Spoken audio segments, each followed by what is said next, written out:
दिए गए थे, क्योंकि पादरियों को डर था कि लोग इस खेल की वजह से धार्मिक भावना से दूर हो रहे हैं। क्रिकेट का जन्म स्थान ग्रेट ब्रिटेन को माना जाता है, लेकिन शुरुआती दौर में इसे खेलने के लिए कोई नियम और कानून नहीं थे। लेकिन 17वीं शताब्दी में जब खेल बड़े लोगों के बीच खेला जाने लगा, तब इस खेल को खेलने के लिए कई नियम और कानून बनाए गए। अब धीरे धीरे ये खेल अमीरों में भी लोकप्रिय होने लगा था और ये उनका शाही खेल बन गया। और फिर 1611 में क्रिकेट खेल को पहली बार डिक्शनरी में जोड़ा गया। क्रिकेट का अंतर्राष्ट्रीयकरण। अभी तक क्रिकेट मुख्य रूप से इंग्लैंड में खेला जाता था, लेकिन 18वीं सदी में ये खेल दुनिया के दूसरे हिस्सों में भी पहुंचने लगा था। 1844 में सबसे पहला अंतर्राष्ट्रीय क्रिकेट मैच संयुक्त राज्य अमेरिका और कनाडा के बीच खेला गया था। ये मैच न्यू जर्सी के लेसियन फील्ड में खेला गया था, जो कि काफी सफल रहा था। 1859 में पहली बार प्रमुख अंग्रेजी क्रिकेट टीम विदेश दौरे पर रवाना हुई और 1862 में पहली अंग्रेजी टीम ने ऑस्ट्रेलिया का दौरा किया। 1877 में इंग्लैंड पर्यटन टीम ने ऑस्ट्रेलियाई टीम के खिलाफ 2 मैच ऑस्ट्रेलिया में खेले, जो कि सफल हुआ था और इसी सीरीज को टेस्ट मैचों का उद्घाटन माना जाता है। 1882 में ऑस्ट्रेलिया ने पहली बार इंग्लैंड का दौरा किया, जो कि शानदार सफल हुआ। इंग्लैंड और ऑस्ट्रेलिया के बीच साल 1882 में लंदन के केनिंगटन ओवल के मैदान पर टेस्ट मैच खेला गया, जिसमें ऑस्ट्रेलिया ने इंग्लैंड को 7 रन से हरा दिया। किसी भी देश की इंग्लिश सरजमी पर ये पहली जीत थी। इंग्लैंड की हार के बाद ब्रिटिश अखबार स्पोर्टिंग टाइम्स ने लिखा शोक समाचार। इंग्लिश क्रिकेट को याद करते हुए इतना ही कहना चाहूंगा कि 29 अगस्त 1882 को ओवल ग्राउंड में इसकी मौत हो गई। इसे चाहने वाले दुख में हैं, इंग्लिश क्रिकेट मर गया। उसके अंतिम संस्कार के बाद ऐश यानी कि राख ऑस्ट्रेलिया भेज दी जाएगी। इसी ऐश शब्द की वजह से दोनों देशों के बीच होने वाली टेस्ट सीरीज को एशेज कहा जाता है, जो आज भी इंग्लैंड और ऑस्ट्रेलिया के बीच खेले जाने वाली बहुत ही चर्चित टेस्ट सीरीज है। और फिर 1889 में दक्षिण अफ्रीका भी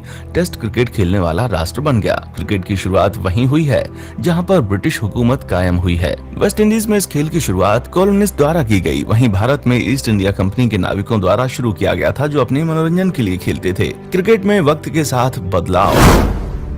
वक्त पर जैसे जैसे जरूरत पड़ती गई, क्रिकेट में बदलाव और सुधार भी होता रहा है। पहले क्रिकेट में खिलाड़ी को किसी भी बल्ले का इस्तेमाल करने की इजाजत थी, लेकिन एक मैच में खिलाड़ी द्वारा एक बड़े और चौड़े बैट से पूरा मैच खेले जाने के बाद जो विवाद हुआ, उसके बाद बल्ले की साइज सुनिश्चित कर दी गई। पहले के समय में गेंदबाजी आज की तरह नहीं होती थी। उस समय अंडर आर्म गेंदबाजी हुआ करती थी। फिर 1880 में इसके बदले में ओवर आर्म गेंदबाजी कर दी गई। इसके अलावा पहले एक ओवर में कभी 8 या कभी 4 गेंदें फेंकी जाती थी। 1889 तक 4 गेंद प्रति ओवर ही फेंकी जाती थी, जो बाद में बदलकर 5 गेंद प्रति ओवर हो गई थी। और फिर सन 1900 से 6 गेंद प्रति ओवर का नया कानून बना दिया गया। बाद में कुछ देशों ने 8 गेंद प्रति ओवर का भी प्रयोग किया, जिसमें ऑस्ट्रेलिया, न्यूजीलैंड और दक्षिण अफ्रीका भी शामिल थे। 8 गेंद प्रति ओवर का प्रचलन 1940 तक चलता रहा, लेकिन प्रथम श्रेणी क्रिकेट सेकेंड वर्ल्ड वॉर के कारण निलंबित कर दिया गया था। और जब क्रिकेट दोबारा शुरू हुआ तो 6 गेंद वाला ओवर दोबारा से सभी देशों द्वारा अपना लिया गया। 1774 में पहली बार एलबीडब्ल्यू को लागू किया गया था, ताकि बॉलर्स को भी तरजीह दी जा सके और बैट्समैन गलत फायदा न उठा सके।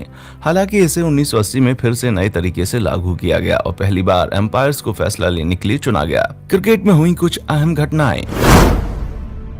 अंतर्राष्ट्रीय क्रिकेट को सबसे बड़ा संकट दक्षिण अफ्रीका की नस्लीय अलगाव नीति के कारण हुआ था। ये स्थिति 1961 में दक्षिण अफ्रीका के राष्ट्रमंडल देशों के समूह छोड़ने से विकेंद्रित हुआ।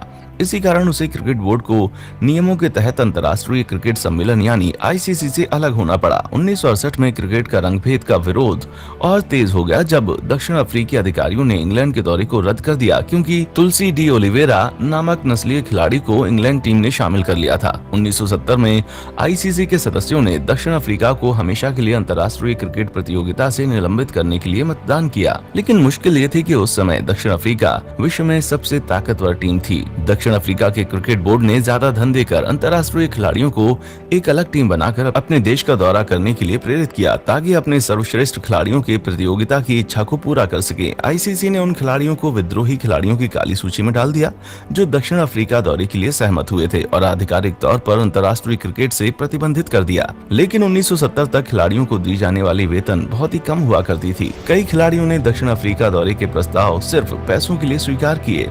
विशेष रूप से इसमें वो खिलाड़ी शामिल थे जो करियर के आखिरी पड़ाव पर थे, जिन्हें प्रतिबंध से ज्यादा प्रभाव नहीं पड़ता था। बाद में दक्षिण अफ्रीका की राजनीति में प्रगति हुई और रंगभेद को समाप्त कर दिया गया और दक्षिण अफ्रीका एक नया राष्ट्र उभर कर सामने आया, जिसके अंतर्गत 1991 में इसे अंतर्राष्ट्रीय खेल में वापस जगह मिल गई। वनडे मैच की शुरुआत।